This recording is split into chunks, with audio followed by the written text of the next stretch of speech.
เอ้ยบุไปท่าแขกน้ำที่รักบ่เอ้ยเอาทักทายสบายดีอีกครั้งหนึ่งพี่น้องหลังจากที่ไปซ้อยอันน่ะครอบครัวไปก็เข้าไปเมื่อกี้นี้ไม่เท่าคำแม่เมียไอ้ผู้เหรอสบายดีอีกครั้งหนึ่งน้องจอยบุไปอีหลีนี้เอ้าพามันกับบุอบอุ่นแล้วเคยเคียงข้างกันไปมาตลอดเอ้ามันไผ่อยู่ข้างหลังฮะเฮ้ยมันไผ่เบิ่งก่อนมันไผ่เนาะเงินไผ่เนาะสูงยาวแบบสีเดี๋ยวยังบ่ฮอดหน้าจ๊ะเอ๋โอ้เหงาคิดฮอดบ่าวซุกมันบ่เห็นบ่ส่วนบ่าวซุกมาบ่าวซุกเฝ้าเมื่อเฮือนเฝ้าเมื่อบ้านบ่มีผู้เฝ้าบ้านบ่ไปน้องไอ้มาฮะบ่มีเงินนี่ละเงินซื้อใดฮะหาบน้ำไปอีก5 เดือนนายบอกหาบไปอีก5 เดือน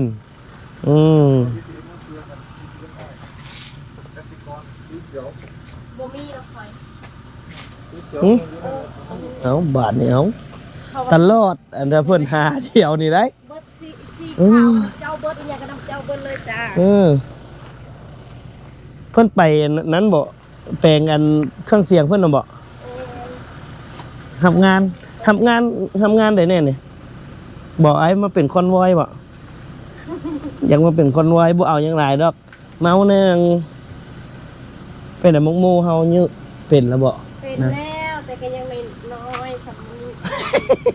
เฮากินไปแล้ว2 หน่วยเฮากินไปแล้ว2 หน่วยพี่น้องเอ้ยไปเดี๋ยวเฮาเตรียมออกท่าแขกเนาะก็ไปซองไอ้บ้าวพี่น้องกับบ้าวต้อม2 คนไป2อ้ายบ้าว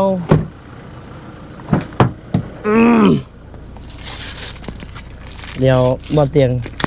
ซื้ออันนี้น้ำนกจอยแต่ว่าสิเอาให้เพิ่นกินเนาะแบบให้กินแบบห้ามปฏิเสธนะจะย้ายทีมงานตัวเองนี่แหละไปย้ายเด็กน้อยอันนี้นี่ไอ้ให้กินซีมเบิ่งแซวไอ้ซื้อมาจากเซเว่นบ้านนาดีอันนั้นน้องพลอยตัวสีขาวแบบเจ้าเป็นบ่ซีมอันนี้เซเว่นบ้านนาดี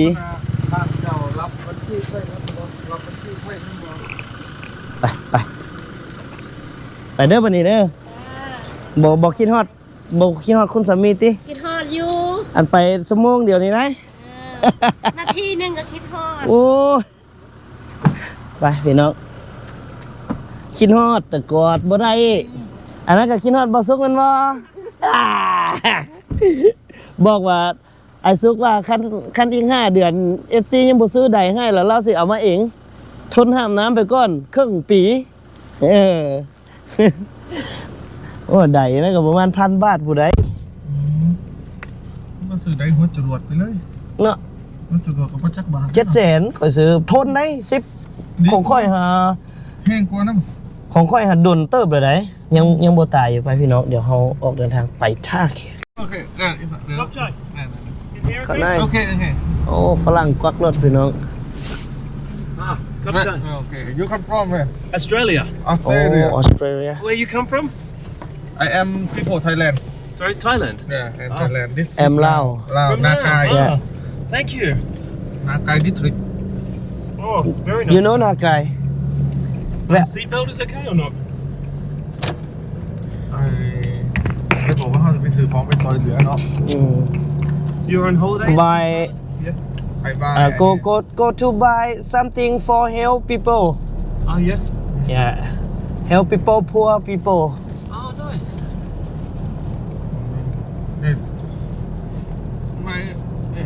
My village. Oh your village. Okay. Yeah, my village. Oh wow. In Thailand. Oh.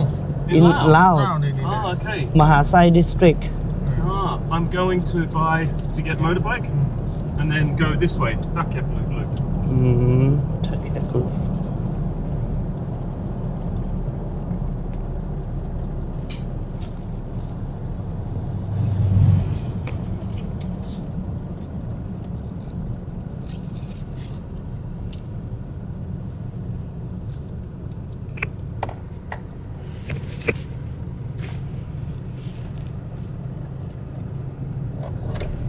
เพื่อนร่วมทางตื่มพี่น้องเลยพอดีได้มีแนวลม speak English จนเมื่อยมือ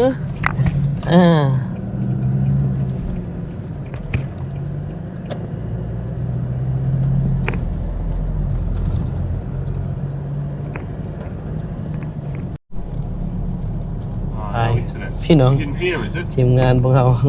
กำลังแนะนำสถานที่บนอยู่บอตอม บ้านนาดี Okay. Let's see. Yeah tonight you dinner with me Okay. okay it's my home Oh, it's your home, okay. But I have to be, I think, เนี่ยมือไปตัดตุลำโพงพาพลังไปตัดตุลำโพง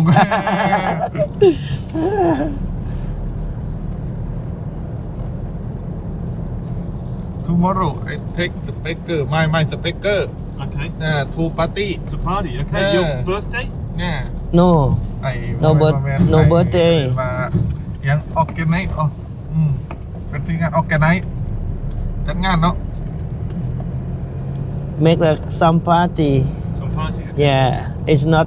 birthday Okay. when you want to dancing you want to singing you have to make a party Yes, yes.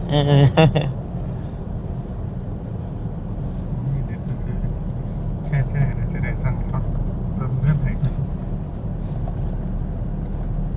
เงินต่าง2 หม่องเลยต่อกับไปแรงกับตั้งมันคือว่างๆกับมีฝรั่งมานอนอยู่ได้2 คนมงหนึ่งหลับออกแต่เพิ่นอยู่ มีคนเขาหามาได้ทาเลือดดิไอ้ประมาณ อยู่ใส่อยู่บนผานี่นี่บ่ พูดครับได้ทั้งพูดมากแล้วก็มาผัดมันพอ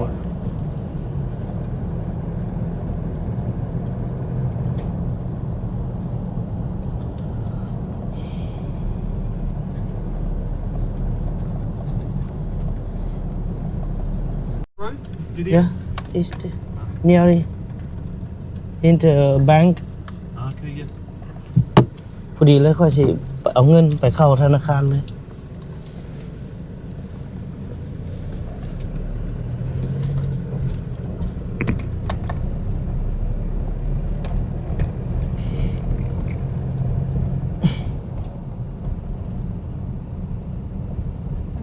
ของคือขึ้นอยู่นะนี่เขาปักมุดไว้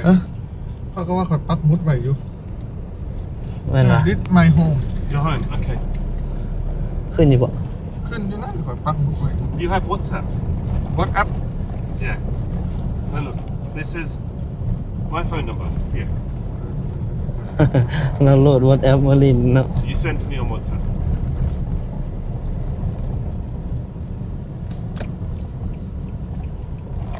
คนหา You go here. This one. This one. อ่า This one. โอเค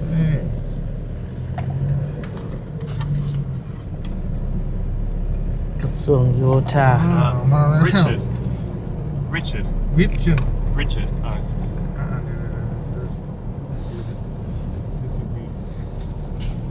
You send on WhatsApp to me. There you go. I put Australia. There we go.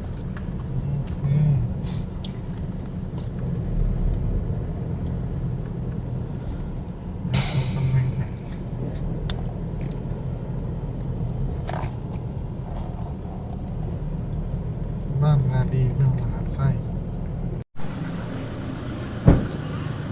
โอเค Thank you. good luck Yeah. good luck I wish you well. Thank you. have a good trip Yeah, thank you very much. Thank you for you're welcome มาส่ง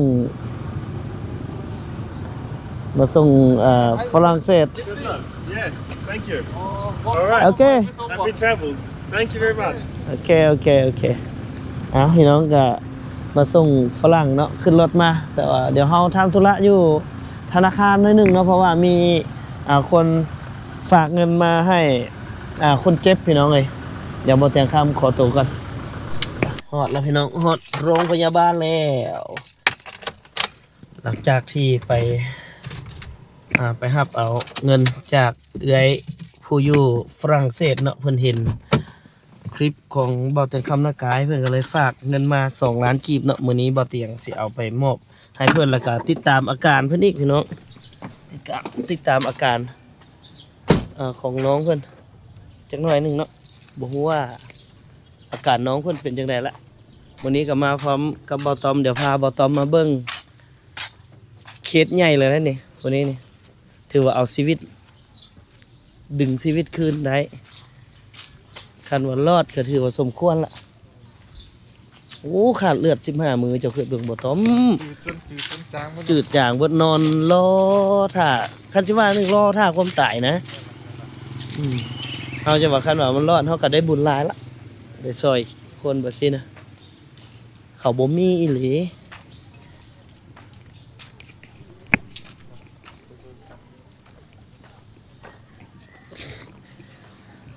กลับมาห้องบ่อแขวงขมวนอีกครั้งหนึงพี่น้องเอ้ย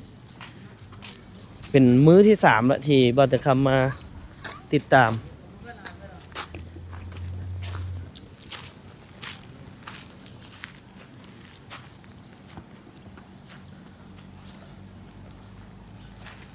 สบายดี เป็นอะไรแล้ว สบายดี เจ้า โดย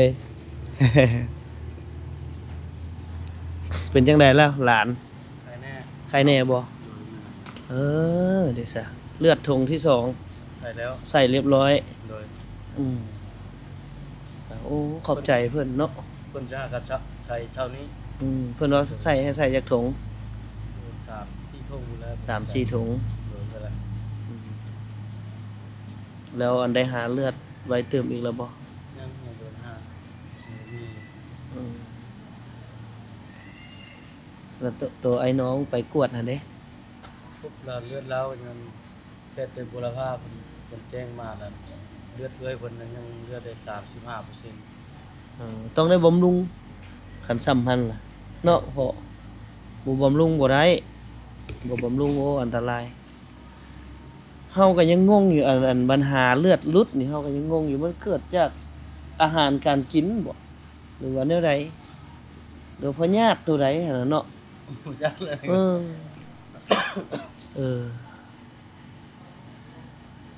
เดี๋ยวขอเข้าไปย้ำเพิ่นอีกบาทหนึงก่อนขอบแพทย์เพิ่นเข้าไปย้ำเพิ่นอีก เพิ่นก็นอนอยู่ได้พุ่นน่ะ เอาพี่น้องเดี๋ยวบ่เตียงขอตัวเข้าไปเยี่ยมเพิ่นก่อนแล้วจังมาแจ้งอาการให้พี่ให้น้องได้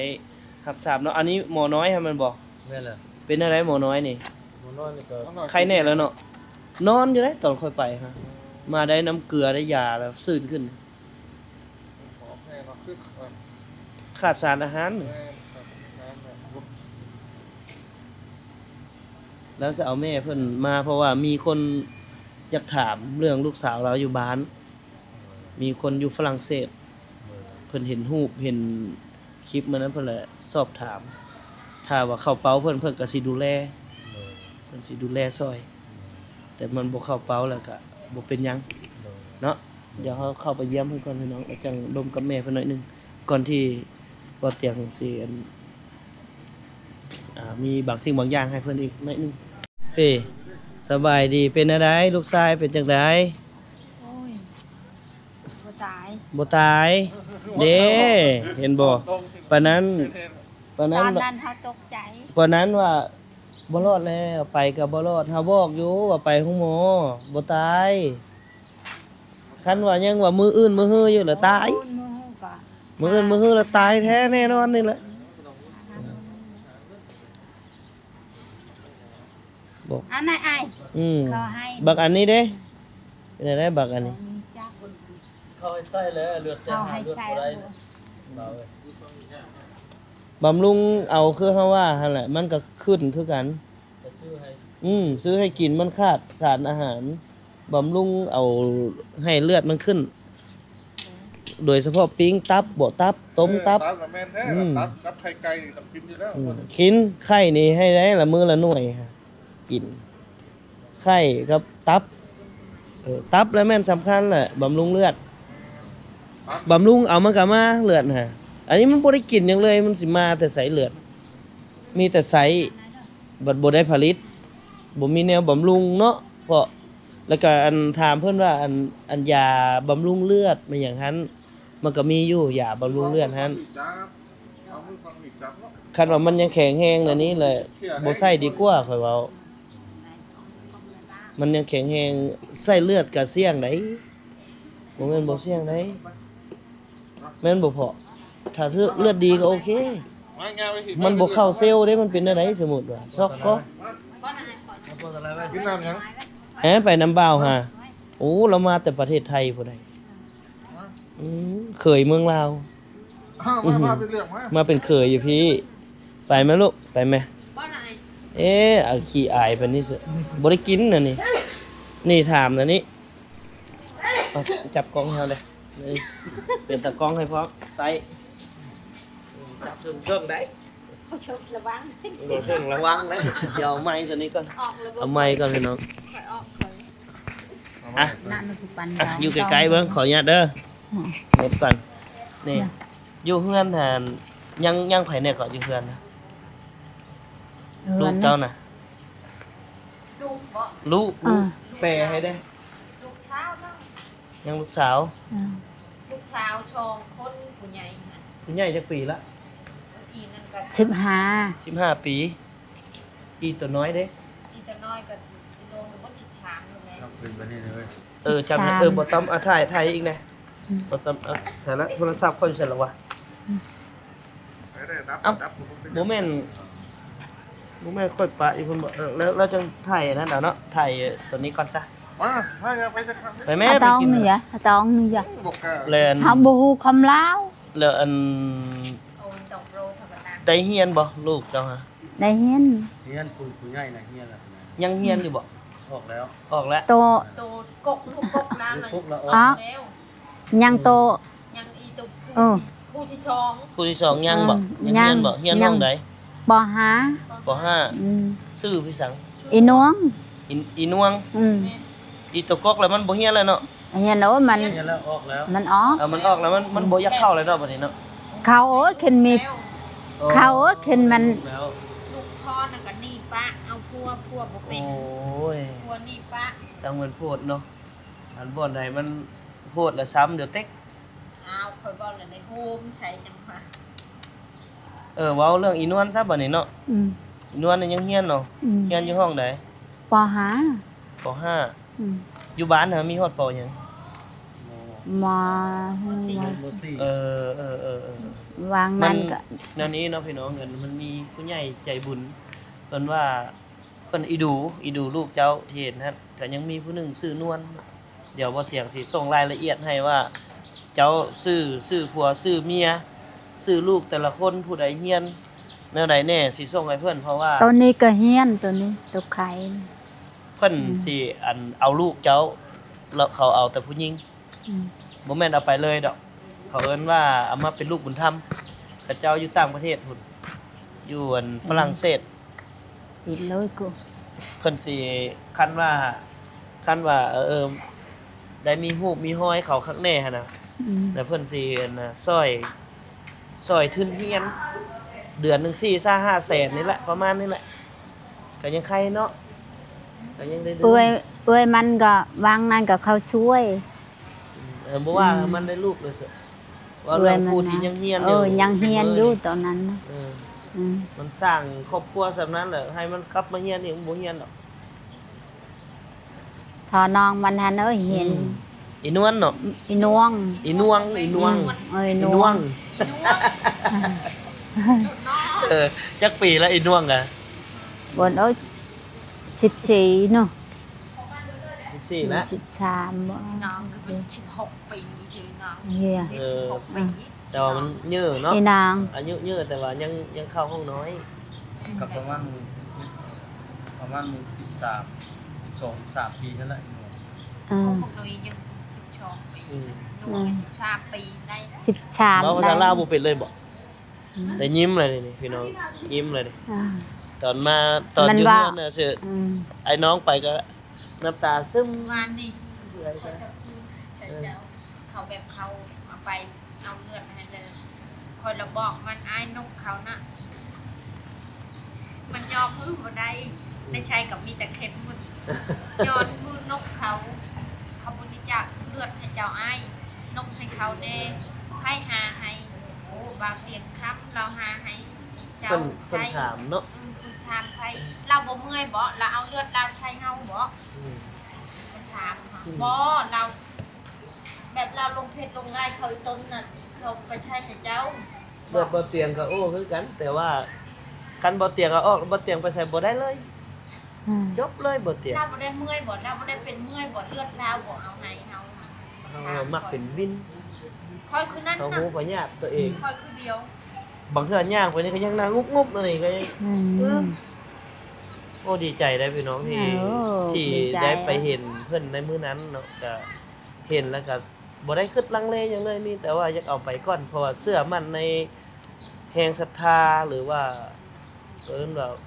คุณงามความดีของสังคมเนาะอยู่ประเทศลาวได้ประเทศไทยได้เพิ่นก็ช่วยมาทางฝากของเพิ่นก็ช่วยมาทางฝรั่งเศสเพิ่นก็ช่วยมา อืม มาแต่พุ่น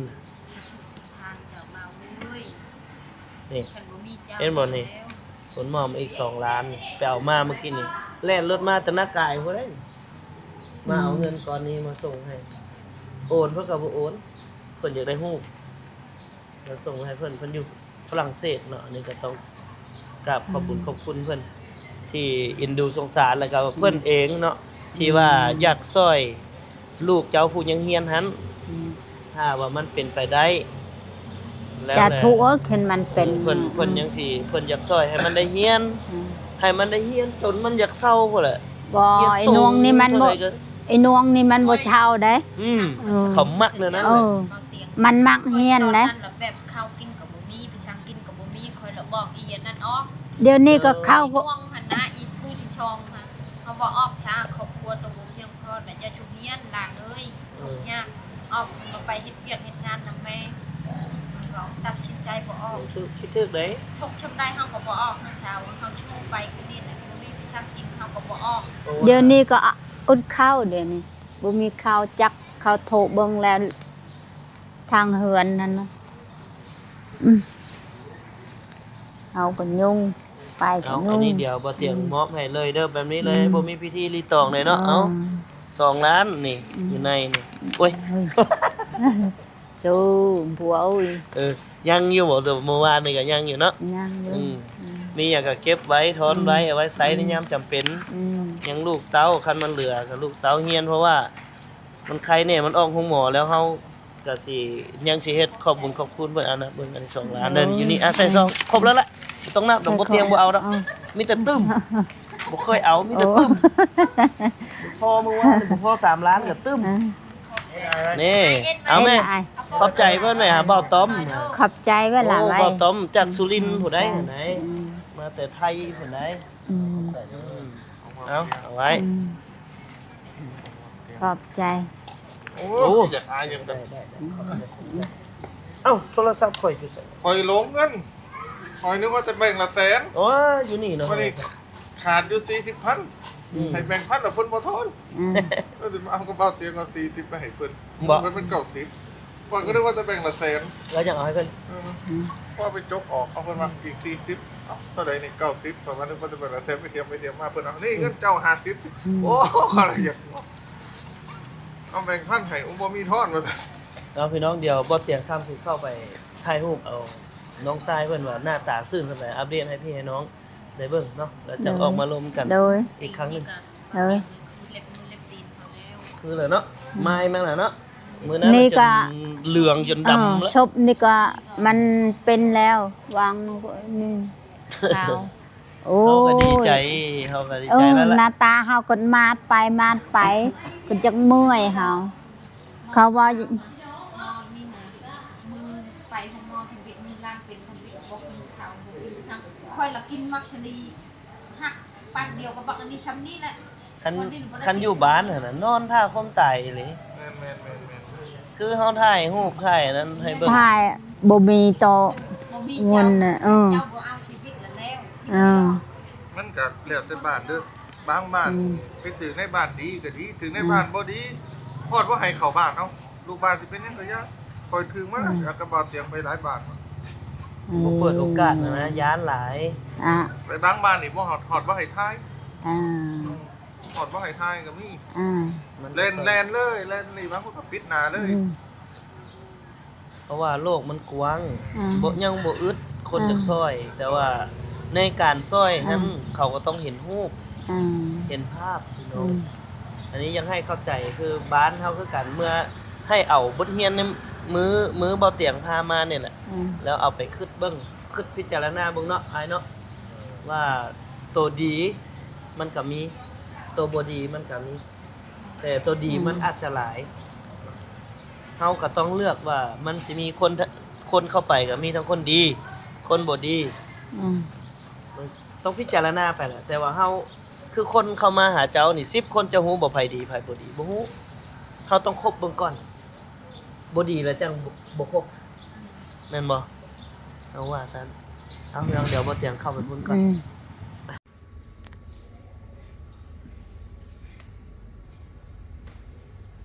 เพิ่นใส่เลือดถุงที่2เบิดมื้อเช้านี่บ่อืม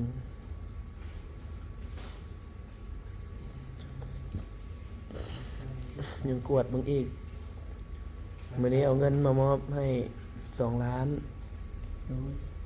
เป็นค่ารักษาหมอเด้อ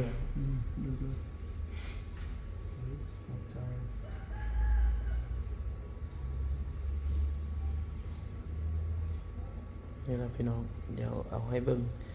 น้อยๆเนาะอันนี้ก็ยังอยู่อันนั้นอยู่ยังอยู่ห้องหมออยู่ยังอยู่ห้องมรสุมน้องพี่น้องก็หลังจากเมื่อวานเนาะที่บ่เตียงมอบไป3 ล้านเนาะเมื่อก่อนแต่มื้อนี้แล้วแม่นมียอดที่ผู้ใหญ่ใจบุญเนาะโอนเข้ามา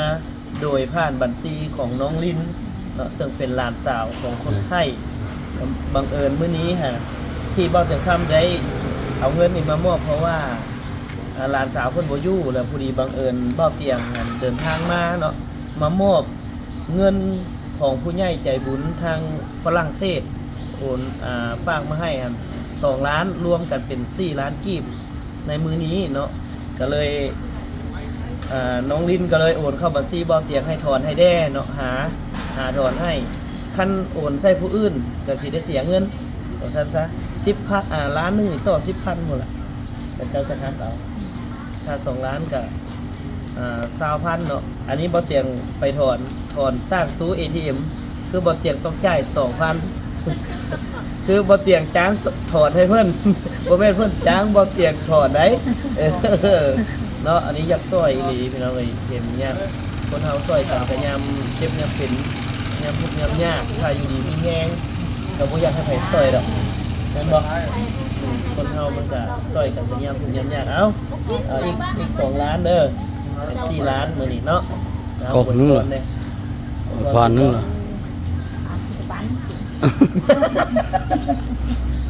เป็นบ่คำโต ขอบ เรา ใจ คงสู้ เล เลย ยใครช่วยเหลือไป เราคมสู้ก็ได้ มันต้องประชาไม้กระบน จ้าตุกบ้านมันชวนอะไรสิเดือเด้อ มันบ่เป็นว่า ใครเขามาขอบใจเด้อเขามาขอบใจขอบคุณทางผู้ใหญ่ใจบุญเบิดทุกคนที่เอ็นดูสงสารแล้วก็ช่วยเหลือเนาะตั้งแต่มื้อทำอิฐจนบ่คิดว่าสิยังแล้วมื้อนี้นี่มือตาอาปากนี้ก็แข็งแรงขึ้นหลายแล้วเนาะพี่น้องเนาะเดี๋ยวบ่เตียงข้ามก็สิให้เพิ่นส่งรูปไปให้บ่เตียงแต่ละมื้อก็อัปเดตให้พี่ให้น้องได้เบิ่งจนกว่าจะออกห้องหมอพุ่นแหละถ้าอยู่บ่ไกลนี่ก็สิมาเบิ่งมือออกห้องหมอเนาะเอาขอบคุณขอบใจแล้วล่ะสาธุ